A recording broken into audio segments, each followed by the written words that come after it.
Okay, so this is probably gonna be a long story or whatever.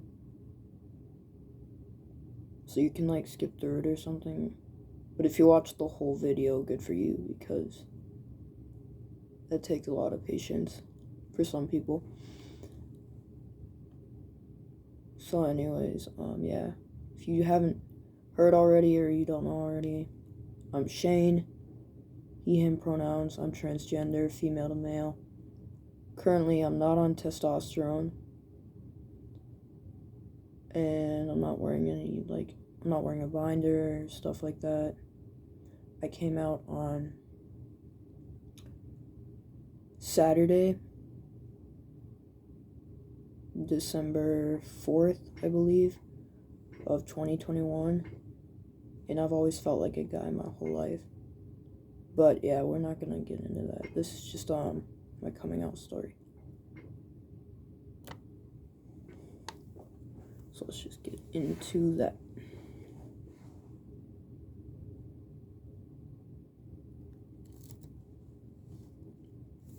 Don't really know where to start, but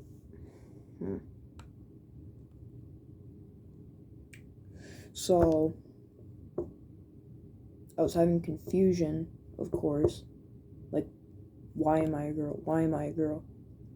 And I've had that confusion before, and it just decided to hit me that I wanted to come out as trans. So I told my sister first. She was really supportive, tried to even help me with names that started with an S if I wanted that. And I came up with one on my own, Shane, because I've heard that name before and I just really like it. And then I told my dad. He had me sit down before we even got to talking about it. He seemed supportive, or like trying to understand like why I want to be a boy, blah blah blah. But I came downstairs after a while to see him crying about it, because apparently he was scared of it. And my mom, of course, found out somehow. He had to tell her, and wasn't ready for her to know, but she, of course, was kind of angry at me for making my dad upset, and just the idea of being trans. They still don't support me to this day. And my older brother tried to support me in his own way. He tried to understand, ask me questions, or try to talk to my parents about it, but he still didn't really like use the right name or the right pronouns. He'd like stop himself. He'd be like, "That's just my name for you." Like, he would feel really bad and then just say that was his name for me. Like, he can't help it. So I know they're getting used to it. And eventually I started crying. Like, my voice broke. I was like, in my mom's room at the time, I was like, I know what's gonna happen, but in a sad voice. And I started crying. My mom said, "You say you never cry. Why are you crying?" And she started crying with me, and I'm gonna cry then. And she thought it was about my haircut, which I actually fucking love, by the way. And she still didn't get it. Like, I felt alone coming out. Like, my sister supported me, but she doesn't live with me. She's my half sister, and she's older than me. So I felt pretty alone coming out. It was really hard. But if you don't know, there's this game called Roblox.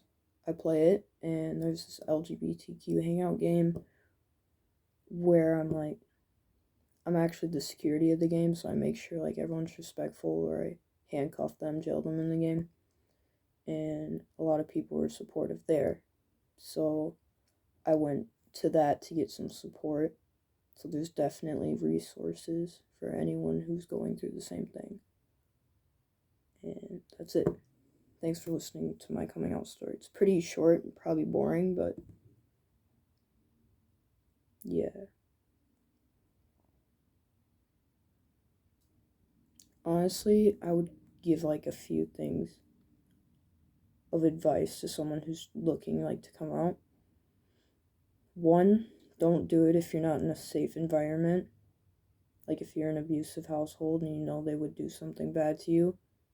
2, don't do it unless you feel like you're ready. And 3,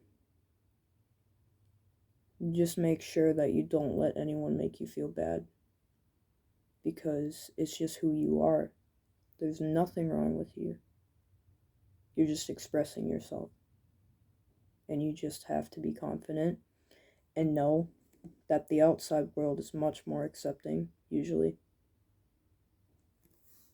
Yeah. Bye. Hope you enjoyed my first video. Please hit the like.